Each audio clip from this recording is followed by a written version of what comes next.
आज का जो अपना टॉपिक है वो है विभव प्रवणता। विभव प्रवणता, ध्यान देना। विभव प्रवणता, देखो ये जो अपना शब्द है प्रवणता, ये शब्द जिस किसी भौतिक राशि के साथ भी लगा देते हैं उस राशि की हम दूरी के साथ क्या करते हैं, तुलना करते हैं। जैसे कि हमने आपसे कहा विभव प्रवणता, तो हम ये बोलेंगे दूरी के साथ विभव के परिवर्तन की दर को हम विभव प्रवणता कहते हैं। क्या कहेंगे? दूरी के साथ विभव के परिवर्तन की दर को हम विभव प्रवणता कहते हैं। क्लियर हुआ? इसे ऐसे भी बोल सकते हैं, वैद्युत क्षेत्र की दिशा में, वैद्युत क्षेत्र की दिशा में दूरी के साथ विभव के परिवर्तन की दर को हम क्या कहते हैं? विभव प्रवणता कहते हैं। क्लियर है? विभव प्रवणता का जो सूत्र होगा वो ये होगा, विभव प्रवणता बराबर विभव परिवर्तन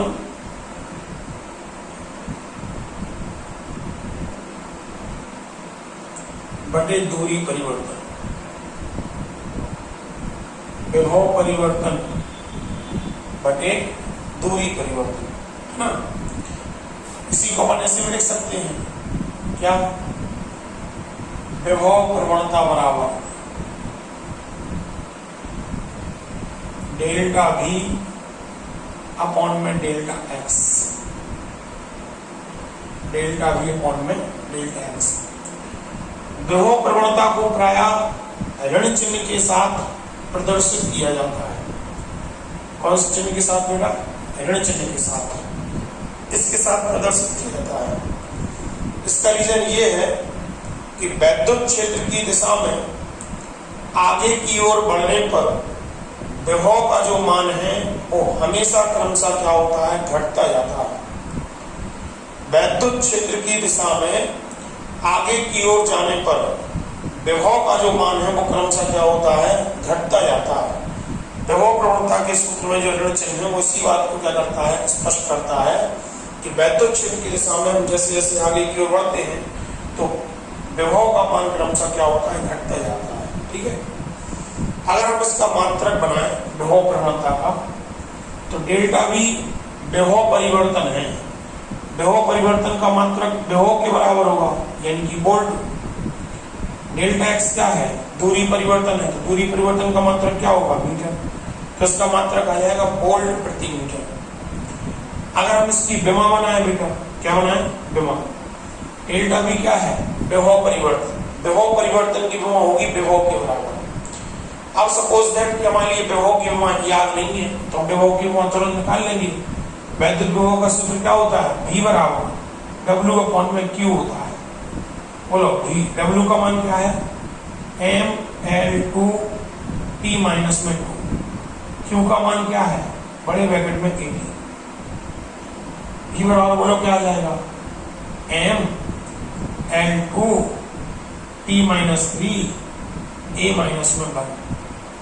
ये वैद्युत विभव की विमा आ जाएगी mL2 T minus 3 A minus में 1। तो विभव परिवर्तन की विमा ये हो जाएगी mL2 T minus 3 A minus में 1।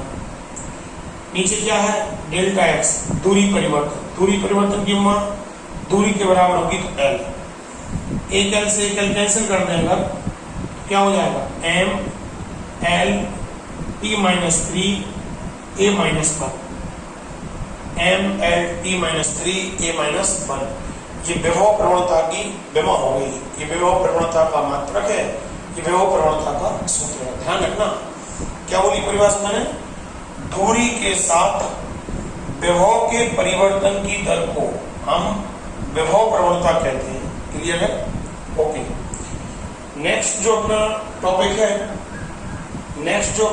है बेटा, वो है प्रभाव प्रवणता और वैद्युत क्षेत्र की तीव्रता में संबंध। नेक्स्ट जो अपना टॉपिक है वो है प्रभाव प्रवणता, प्रभाव प्रवणता तथा वैद्युत क्षेत्र की तीव्रता में संबंध। विभव प्रवणता तथा वैद्युत क्षेत्र की तीव्रता में संबंध, ये अपना नेक्स्ट टॉपिक है। ध्यान देना, माना कि प्लस क्यू कूलाम का एक बिंदुनुमा आवेश किसी माध्यम में बिंदु O पर स्थित है। प्लस क्यू आवेश से x तथा x plus delta x metre की दूरी पर दो बिंदु हैं, एक है बिंदु A, एक है बिंदु B। इनके विभव क्रमशः V तथा V माइनस डेल्टा V है। इनके विभव क्रमशः क्या है? V तथा V माइनस डेल्टा V है। हम एक धन परीक्षण आवेश प्लस Q0 को बिंदु A पे रखा। हमने बेटा एक धन परीक्षण आवेश प्लस Q0 को कहाँ रखा? बिंदु A पे रखा। तो आप हमें ये बताओ, जब हम प्लस Q0 आवेश को बिंदु A पे रखेंगे तो उस पर एक वैद्युत बल कार्य करेगा। उस पर जो वैद्युत बल लगेगा उसकी दिशा होगी दूर की ओर, तो ये उस पर वैद्युत बल काम करेगा। अगर हम आपसे पूछे लगने वाले वैद्युत बल का मान बताओ, तो लगने वाला जो वैद्युत बल है F बराबर होगा Q0 इंटू में E। Q0 आवेश पे लगने वाला वैद्युत बल कितना होगा? F बराबर Q0 इंटू E।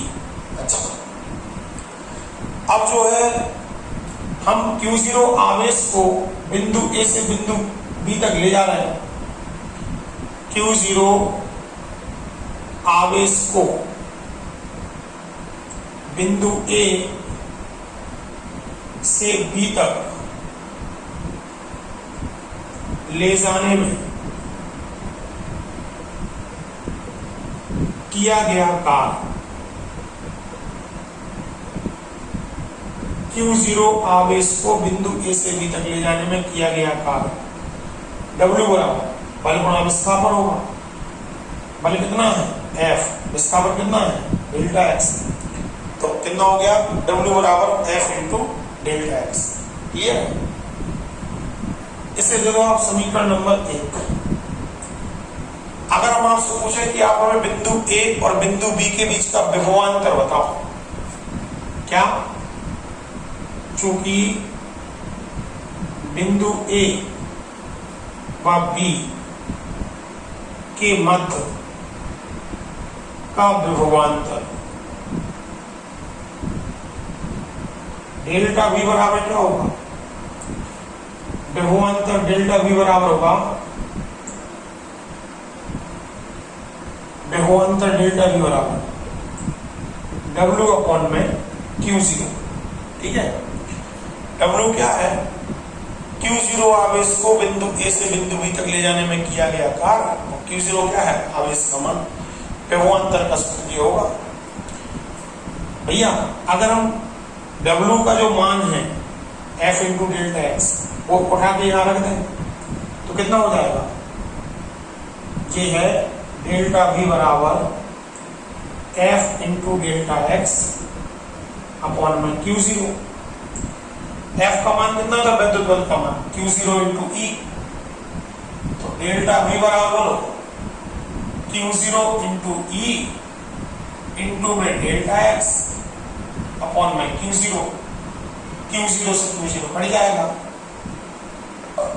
और लगा के कल देंगे E बराबर डेल्टा x को डेल्टा v के नीचे ले आओ, ये हो जाएगा E बराबर delta v upon delta x।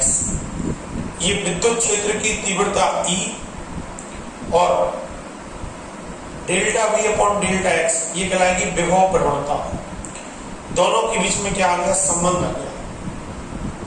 ये बेटा विद्युत क्षेत्र की तीव्रता E और delta v upon delta x यानी कि विभव प्रवणता, इनके बीच में क्या आ गया, संबंध आ गया। क्लियर हुआ कि नहीं? ये है। अच्छा एक चीज और है, चूंकि जो प्लस Q0 आवेश है, प्लस Q0 आवेश, इसको हम लगने वाले बल की दिशा में गति करा रहे हैं, लगने वाले बल की दिशा में गति करा रहे हैं। तो ऐसा करने पर हमें कार्य करना नहीं होगा, बल्कि हमें कार्य प्राप्त होगा। अगर हमें कार्य प्राप्त होता है तो उस अवस्था में आप इस कार्य को माइनस में ले सकते हो। अगर आप इस कार्य को माइनस में लोगे, इस कार्य को आप क्या में लोगे, माइनस में, क्योंकि आपको कार्य क्या होगा, प्राप्त होगा। तो ये माइनस यहाँ आ जाएगा, और अगर ये माइनस आपका यहाँ रहता है तो इस सूत्र में यहाँ क्या आ जाएगा, माइनस। तो देखो हमने आपको इससे पहले टॉपिक में ये बताया था कि विभव प्रवणता का मान हमेशा ऋण चिन्ह के साथ लिखा जाता है। और ऋण चिन्ह क्या सिद्ध करता है, ऋण चिन्ह ये सिद्ध करता है कि अगर हम विद्युत क्षेत्र की दिशा में आगे की ओर जाते हैं तो विभव का जो मान है वो क्रमशः क्या होता है, घटता है। इस चीज को बताता है ऋण चिन्ह। बोलो क्लियर हुआ आपको? चलो ठीक। नेक्स्ट बेटा इसी पे वो बता दें आपको एक कंडीशन। सपोज करो कि हमारे पास दो प्लेट हैं, पहली प्लेट दूसरी प्लेट। पहली प्लेट का विभवांतर V1, दूसरी प्लेट का विभवांतर V2। दोनों प्लेटों के बीच की दूरी कितनी है, डेल्टा x। या हमें पता है कि इन प्लेटों के बीच में एक समान विद्युत क्षेत्र होगा। हमने आपको बताया था कि अगर हम दो विपरीत आवेशित प्लेटों को एक दूसरे के आमने सामने कुछ दूरी पर रख दें तो उनके बीच वाले स्थान में एक समान विद्युत क्षेत्र उत्पन्न हो जाता है। तो इन दोनों प्लेटों के बीच में क्या होगा बेटा, एक समान विद्युत क्षेत्र होगा। और विद्युत क्षेत्र की दिशा कहाँ होती है, विद्युत क्षेत्र की दिशा धन प्लेट से ऋण प्लेट की ओर होती है। अगर आप कहो कि ये प्लेट धन है, ये ऋण है, तो विद्युत क्षेत्र की दिशा कहाँ होगी, धन से ऋण की ओर। ऐसी होगी उत्पन्न हुए विद्युत क्षेत्र की दिशा, धन प्लेट से ऋण प्लेट की ओर होगी, है ना। अभी हमने आपको बताया विद्युत क्षेत्र की तीव्रता E और विभवांतर डेल्टा V में संबंध। तो आप इसको कैसे लिख सकते हो, E बराबर दोनों प्लेटों के बीच का विभवांतर हो जाएगा V2 माइनस V1 अपॉन में डेल्टा x। अगर आप इसको D मानते हो तो आप डेल्टा x। अच्छा इसको आप एक काम करो, दोनों प्लेटों के बीच का विभवांतर मान लो V और दोनों प्लेटों के बीच की दूरी मान लो D। तो आप लिख सकते हो V अपॉन में D। इसको अपन ऐसे भी लिख सकते हैं, E बराबर क्या हो जाएगा, V अपॉन में D।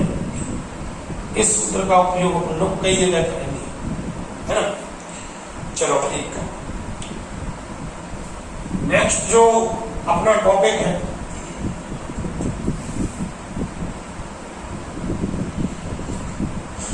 नेक्स्ट जो अपना टॉपिक है बेटा वो है समविभव पृष्ठ। समविभव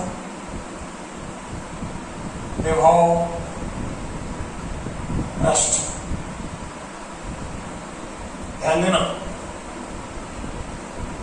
समविभव पृष्ठ की परिभाषा क्या है। सपोज करो कि इस पूरे स्थान पर एक समान विद्युत क्षेत्र है, इस पूरे स्थान पर एक समान क्या है, विद्युत क्षेत्र है। एक समान विद्युत क्षेत्र के अंदर हमने एक पृष्ठ खींचा। तो ये देखो एक समान विद्युत क्षेत्र के अंदर एक क्या है, खींचा हुआ पृष्ठ है। इस पृष्ठ पर स्थित यदि सभी बिंदुओं के विभव इस पृष्ठ पर स्थित यदि सभी बिंदुओं के विभव कैसे हो, एक समान हो, ठीक है, तो वैद्युत क्षेत्र में खींचा गया यह पृष्ठ कौन सा पृष्ठ कहलाएगा, समविभव पृष्ठ कहलाएगा। क्या बोला हमने, किसी वैद्युत क्षेत्र के अंदर, किसी वैद्युत क्षेत्र के अंदर खींचा गया वह पृष्ठ जिस पर स्थित सभी बिंदुओं के विभव एक समान हो, खींचा गया वह पृष्ठ क्या कहलाता है, समविभव पृष्ठ कहलाता है। क्लियर है।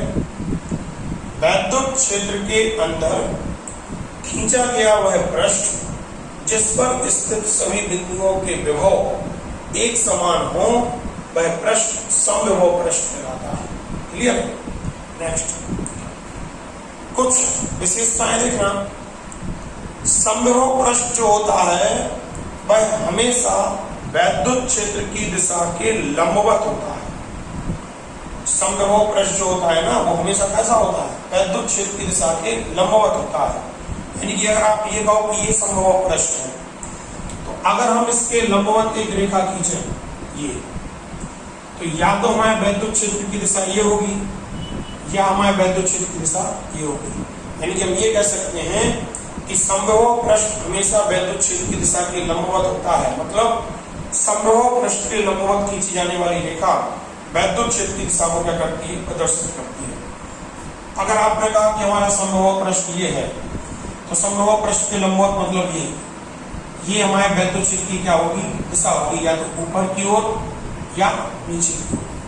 तो याद रखना क्या बोला हमने, वैद्युत क्षेत्र की दिशा हमेशा समविभव पृष्ठ पे क्या होती है, लंबवत होती है।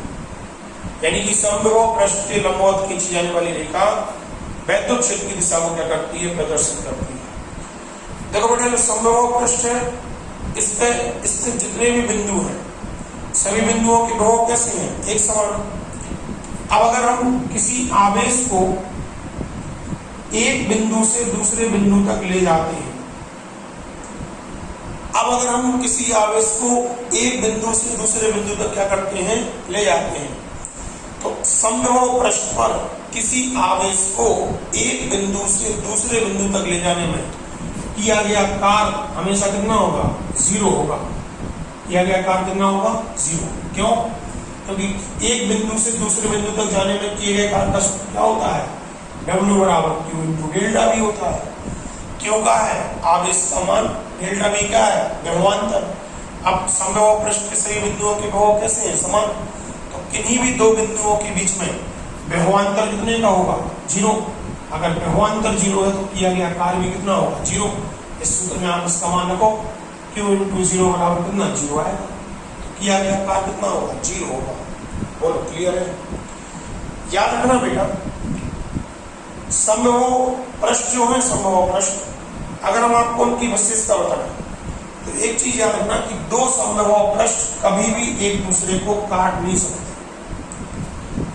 दो समविभव पृष्ठ कभी भी एक दूसरे को क्या नहीं कर सकते, काट नहीं सकते। इस चीज को याद रखना, क्योंकि अगर दो समविभव पृष्ठ एक दूसरे को काटेंगे तो कटान बिंदु पर दो लंबवत रेखाएं खींचेंगी, और खींची गई लंबवत रेखाएं उस बिंदु पर दो वैद्युत क्षेत्र की दिशाओं को क्या करेंगी, प्रदर्शित करेंगी, जो कि क्या है, असंभव है। ऐसा हो ही नहीं सकता। इसीलिए दो समविभव पृष्ठ कभी भी एक दूसरे को क्या नहीं कर सकते बेटा, काट नहीं सकते। एक और चीज सुनो, अगर वैद्युत क्षेत्र प्रबल है, अगर वैद्युत क्षेत्र कैसा है, प्रबल, तो समविभव पृष्ठ कैसे होंगे, पास पास। कैसे होंगे, पास पास।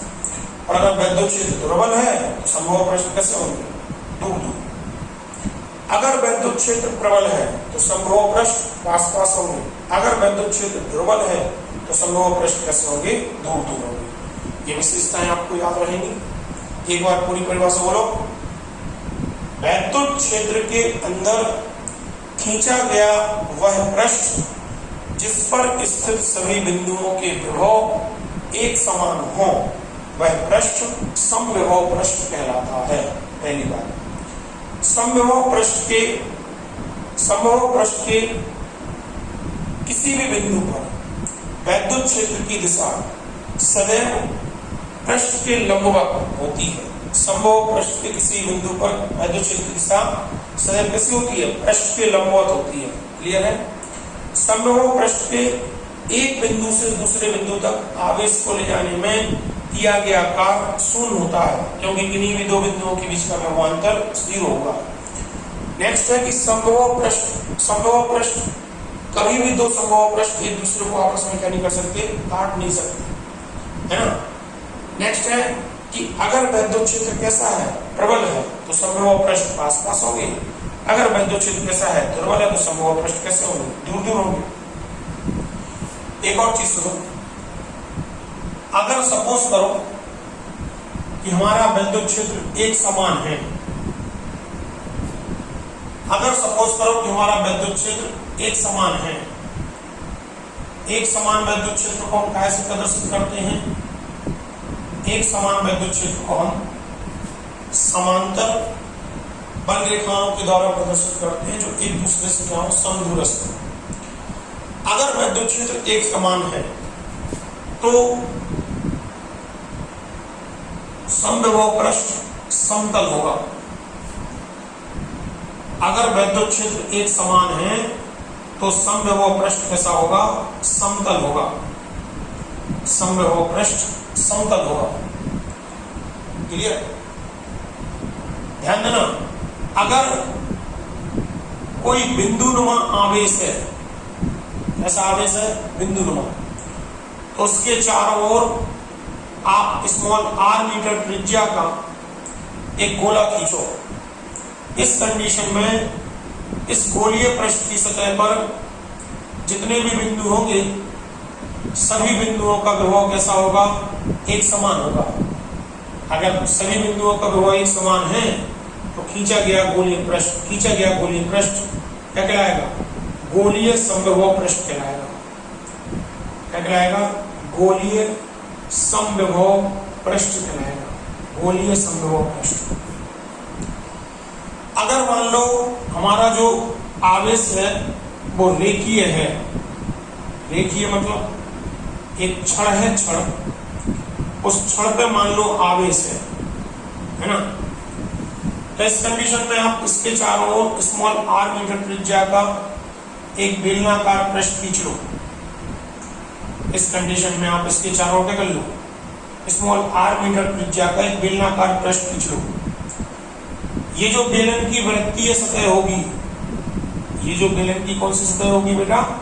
वृत्तीय सतह। इस वृत्तीय सतह पर स्थित जितने भी बिंदु हैं, सभी बिंदुओं का जो विभव है वो एक समान होगा, क्योंकि सभी बिंदुओं की चालक से दूरी कैसी है? समान।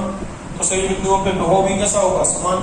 तो खींचा गया जो बेलनाकार पृष्ठ है, खींचा गया जो बेलनाकार पृष्ठ है वो समविभव पृष्ठ होगा। यानी कि इस स्थिति में समविभव पृष्ठ कैसा हो जाएगा? बेलनाकार हो जाएगा। ध्यान रखो, यदि आवेश कैसे है, यदि वैद्युत क्षेत्र एक समान है तो समविभव पृष्ठ समतल होगा।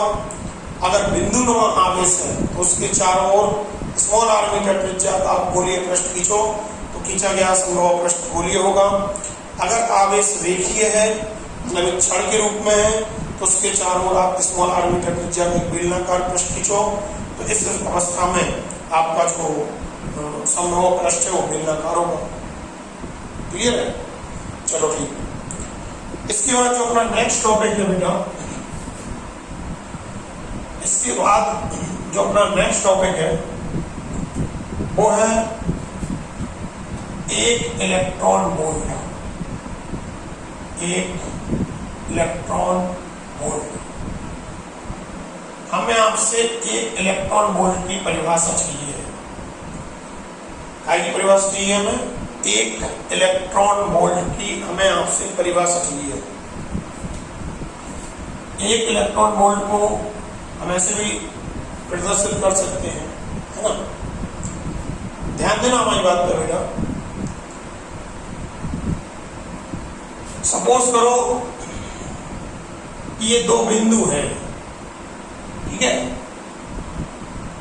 अब इन दो बिंदुओं के बीच का जो विभवांतर है वो मान लो 1 वोल्ट है। इन दो बिंदुओं के बीच का विभवांतर कितना है? 1 वोल्ट है। मान लो कि कोई इलेक्ट्रॉन है, इलेक्ट्रॉन वो इस बिंदु से इस बिंदु तक गति कर रहा है। हमारा इलेक्ट्रॉन इस बिंदु से इस बिंदु तक क्या कर रहा? गति कर रहा है। तो इलेक्ट्रॉन को एक बिंदु से दूसरे बिंदु तक जब इलेक्ट्रॉन जाएगा तो वह जितनी ऊर्जा को अर्जित करेगा, जितनी ऊर्जा को अर्जित करेगा, अर्जित की गई ऊर्जा ही बेटा काय के बराबर होगी? 1 इलेक्ट्रॉन वोल्ट के क्या होगी? बराबर होगी। ध्यान सुनना, इलेक्ट्रॉन वोल्ट जो है, इलेक्ट्रॉन वोल्ट ये ऊर्जा का सबसे छोटा मात्रक है। ऊर्जा का क्या है? सबसे छोटा मात्रक है। इलेक्ट्रॉन वोल्ट जो है ये ऊर्जा का सबसे छोटा मात्रक है, ठीक है। 1 इलेक्ट्रॉन वोल्ट ऊर्जा काय के बराबर होती है? 1 इलेक्ट्रॉन वोल्ट ऊर्जा इलेक्ट्रॉन के द्वारा जब कोई इलेक्ट्रॉन एक बिंदु से दूसरे बिंदु तक क्या करता है? गति करता है। ऐसे दो बिंदुओं के बीच गति करता है जिनके बीच कितने का विभवांतर हो? 1 वोल्ट का विभवांतर हो। तो इलेक्ट्रॉन के द्वारा अर्जित की गई जो ऊर्जा है वह 1 इलेक्ट्रॉन वोल्ट की क्या होगी? बराबर होगी। क्लियर है? इसे हम ऐसे ही बोल सकते हैं कि 1 इलेक्ट्रॉन वोल्ट ऊर्जा की वह मात्रा है जो कोई इलेक्ट्रॉन एक बिंदु से दूसरे बिंदु तक जाने में अर्जित करता है या प्राप्त करता है, जबकि उन दोनों बिंदुओं के बीच का विभवांतर 1 वोल्ट के क्या हो? बराबर हो। क्लियर है? फिर से सुनना, 1 इलेक्ट्रॉन वोल्ट ऊर्जा की वह मात्रा है जो कोई इलेक्ट्रॉन एक बिंदु से दूसरे बिंदु तक जाने में अर्जित करता है या प्राप्त करता है, जबकि उन दोनों बिंदुओं के बीच का विभवांतर कितना हो? 1 वोल्ट हो। बोलो, क्लियर है? ध्यान देना, 1 इलेक्ट्रॉन वोल्ट का जो मान होता है वह 1.6 गुणा 10⁻⁻19 जूल के बराबर होता है। 1 इलेक्ट्रॉन वोल्ट का जो मान है कितना होता है? 1 इलेक्ट्रॉन वोल्ट का मान 1.6 गुणा 10⁻⁻19 जूल के बराबर होता है। अगर हम आपसे बोला कि 1 million electron volt, 1 million electron volt बराबर हो जाएगा 1.6 गुणा 10⁻⁻19 तो था ही। अब 1 मिलियन आया है तो उसमें 10⁻6 से गुणा कर दो, जूल है ना। ये प्लस की 6 ये माइनस की 19 है, 1.6 गुणा 10⁻⁻13 जूल आ जाएगा। आएगा मान 1 MeV का मान, 1 मिलियन इलेक्ट्रॉन वोल्ट का मान कितना आ गया? 1.6 गुणा 10⁻13 जूल आ गया। बोलो, इतनी बात समझ गई कि नहीं? क्लियर है? चलो ठीक।